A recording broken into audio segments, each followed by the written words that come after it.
Hi. And what is the estate called? The Rose Hall Estate, and firstly it's a pleasure. I'm a Meet the People tourism ambassador basically, so I pick people up and show them around, but I'm here also because I have a wedding related tourism business, and I think we've just got talking about that. Yes. Which is quite cool. We do destination weddings and events, a bit like the larger hotels. We're a slightly more intimate venue. We're a great house or a villa type thing, and we have all-inclusive weddings, events, retreats, where the couples, as we were talking about the last cruise ship wedding, the couple is, arriving here at 9 o'clock in the morning. Their wedding is at 11 o'clock in the morning, and then they're leaving at 4 o'clock. So it's Very cool. And we do all the document processing, I should have mentioned, so they send their documents in advance to us, so everything's prepared. So they literally jump off the ship, get ready, get married. Which And we love, yeah. how big is this estate again? I think it's about 6,000 acres or 2,000 acres. It's huge. It's really big. I love giving them the golf cart and letting them go around and take their own pictures. Yeah, it's awesome. And you said there are waterfalls and there's a private beach right there. Yeah, there's a private beach, which is very, very cool, because Jamaica doesn't really have very many private beaches where you're probably going to be the only person on it, because very few people know about it. So there's a private beach. We have an aqueduct, which is a bit like that structure down there, but it used to be a water wheel, so further in the estate. Let me see if I can you zoom in a bit.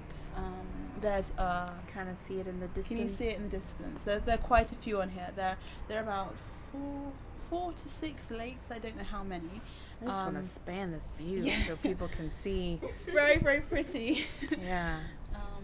There's a gorgeous, gorgeous waterfall, and actually before you go this evening, we'll go down to the beach just so you can see it. It's absolutely stunning.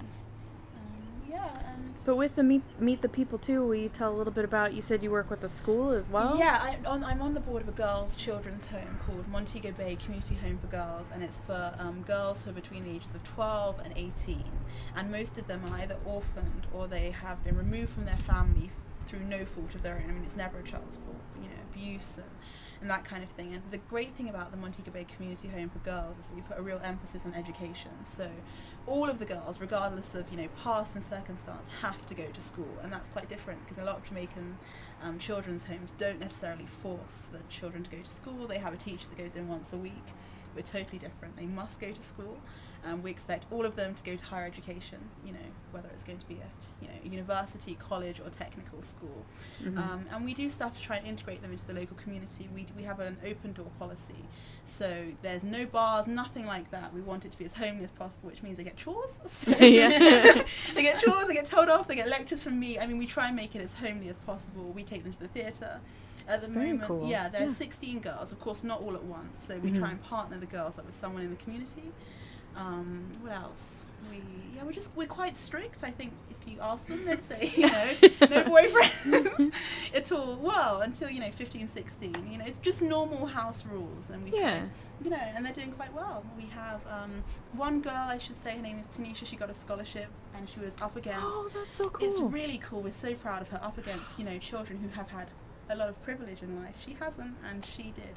Really, I'm a board member. So, very cool. Next time you come and meet the people, I will show you. I'll introduce you to the girls. Unfortunately, they're on a church weekend away at the moment. Well, that sounds lovely for them, though. Yeah, fun for them, right? That's another thing we try and do to expose them to new things, because amazingly, Jamaica's a small place, but some Jamaicans haven't travelled around the island at all. You'll speak to people and they haven't left. I don't know, quite cool. We have a triathlon on the estate. I'm part of my mum especially is part of the estate's kind of like residents association. And at Christmas we have something for the kids. We have a triathlon where there's cycling, running and swimming, and I think it's at the end of this month. So very it's cool. fun if you know anyone who's active. We get professional athletes, so it's not me trying to I cheer, but it's really fun. They actually do a lot of the swimming in the Ibero style where you are, and sometimes at the sea. Then they cycle from the Ibero style where you are to the estate, and they cycle round the estate, and they tag, and then they run around the estate. Wow. Too. So yeah. See, there's so much more to Jamaica. There is. Normal life continues. There's a lot going on. But I love Texas too. I should say while I'm on film, I really love it. I've been to Houston. Adore it. I love the food, as I was saying. I love the barbecue. I really love the barbecue. And just, the people further down, Texas, Tennessee, Louisiana, I just find them lovely. You like the South. I love the South.